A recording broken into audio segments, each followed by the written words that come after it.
एक गांव था होशियारपुर, जिसमें जमींदार हंसमुख सिंह अपने इलाके का सबसे होशियार आदमी था। किंतु उसमें एक ही खराबी थी, वो ये कि उसे दूसरों को परेशान करने में मजा आता था। जिस दिन 2-4 लोगों को परेशान न करता, उस दिन उसे चैन न पड़ता। आज कुछ बेचैनी सी हो रही है। बहुत दिनों से ना तो किसी को कोई चूना लगाया है और ना ही परेशान किया है। क्यों ना कहीं चलकर लोगों को परेशान किया जाए।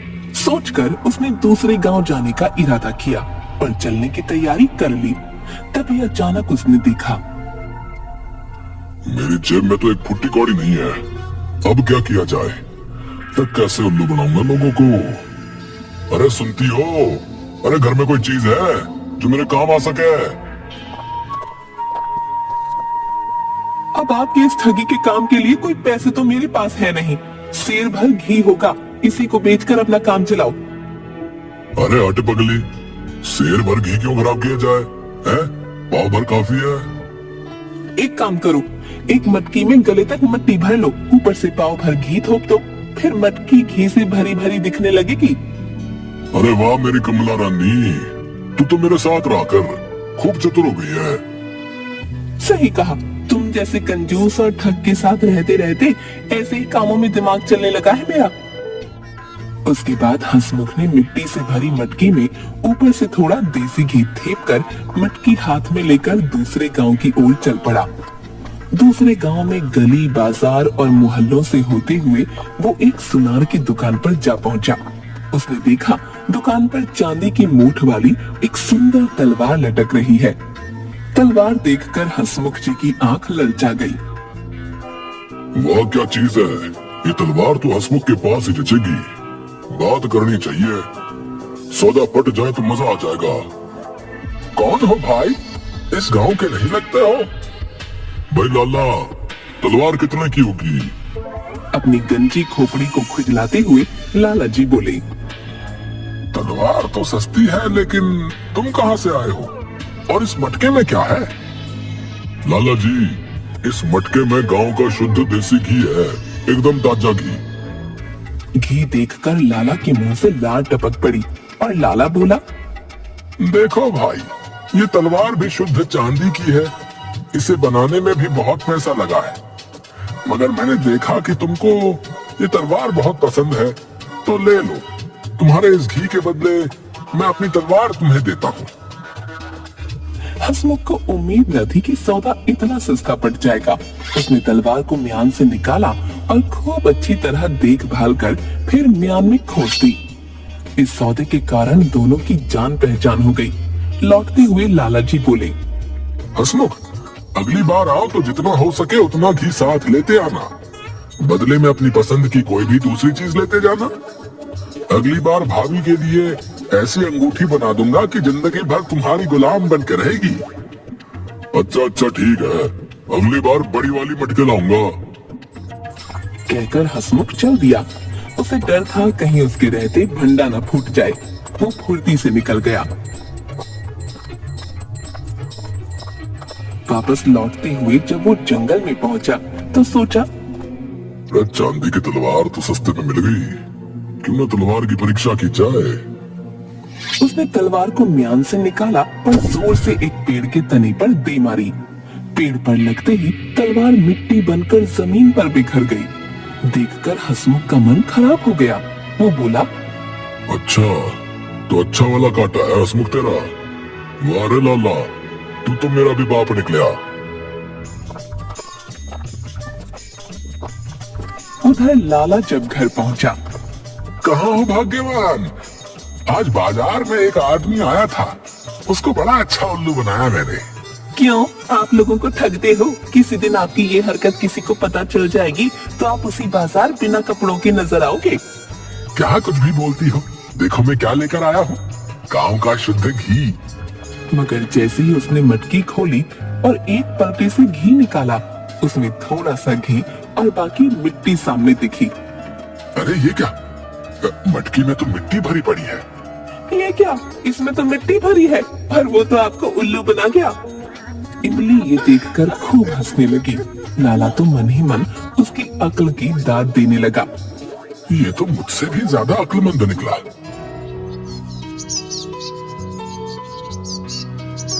कई दिन बीत गए। एक दिन हंसमुख ने सोचा, कई दिन हो गए, लाला के पास चलना चाहिए। लाला से समझदार और कोई नहीं हो सकता। उसने उल्लू बनाया था मुन्ने, सबक तो सिखाना बनता है। उसने अपनी लाठी चादर उठा ली और गांव जा पहुंचा।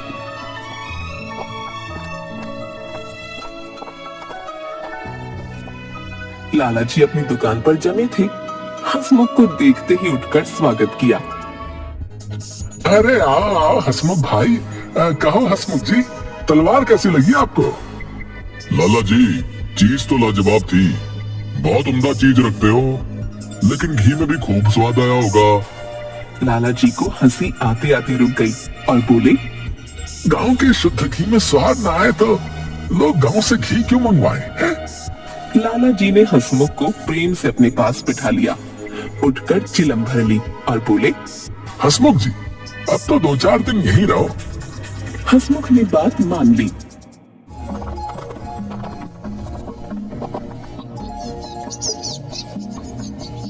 शाम को खूब चकाचक भोजन बना। खाने के लिए दोनों अलग अलग आसनों पर बैठे। 2 थाल सामने आए। लाला जी ने सोने के थाल में खाना लगाकर हंसमुख के आगे रखा और स्वयं चांदी की थाल ले ली। लाला जी, आपने आज दिल खुश कर दिया। आप तो खाना भी सोने की थाली में देते हो। लाला ने मन में सोचा, क्यों, सोना देखकर तो तुम्हारे मुंह में पानी आ गया होगा। अरे अरे हसमुख, मैं तो मेहमान नवाजी कर रहा हूँ। सोने की थाल देखते ही हंसमुख खाना पीना भूल गया। सोचने लगा, खाना तो अपनी जगह, किसी तरह ये सोने का थाल हाथ लग जाए। खाना खत्म हुआ तो आंगन में दोनों की खाटें बराबर बराबर लगा दी गईं। थोड़ी देर बाद लाला जी को नींद आ गई। जब वे खर्राटे भरने लगे, थाल निकाल कर उसे एक कीचड़ वाले तालाब में दबाता हूँ। हंसमुख उठा और चुपके से थाल लेकर तालाब के कीचड़ में दबा आया।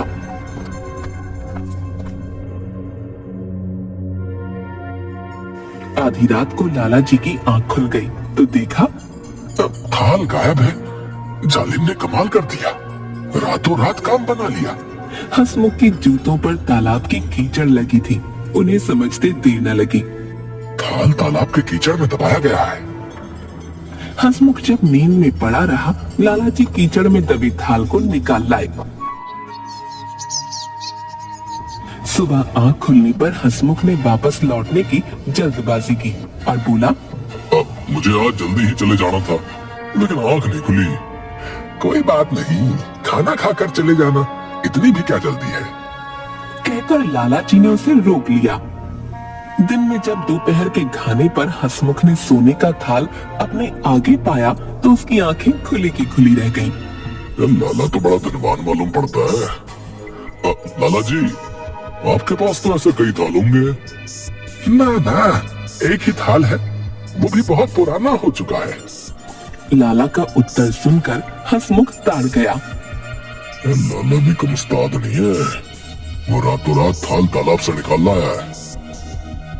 उसके चेहरे पर थाल के निकल जाने का दुख था, लेकिन अपना दुख उसने जाहिर न होने दिया। अब वे एक दूसरे को अच्छी तरह जान गए थे। थोड़ी देर बाद लाला जी हंसमुख से बोले, हंसमुख, भलाई इसी में है कि हम आपस में मिलकर काम करें। कहीं परदेश चले जाएंगे तो कुछ कमा ही लेंगे। तुम्हारी और हमारी अक्ल भी एक जैसी है, इसलिए हम बड़े बड़े काम आसानी से कर सकते हैं। सोच विचार कर हंसमुख बोला, जी मंजूर है। हम लोग कहीं दूर देश चले, जहाँ कोई हमें ना जानता हो। बात पक्की हो गई और अगले ही दिन दोनों परदेश के लिए निकल पड़े।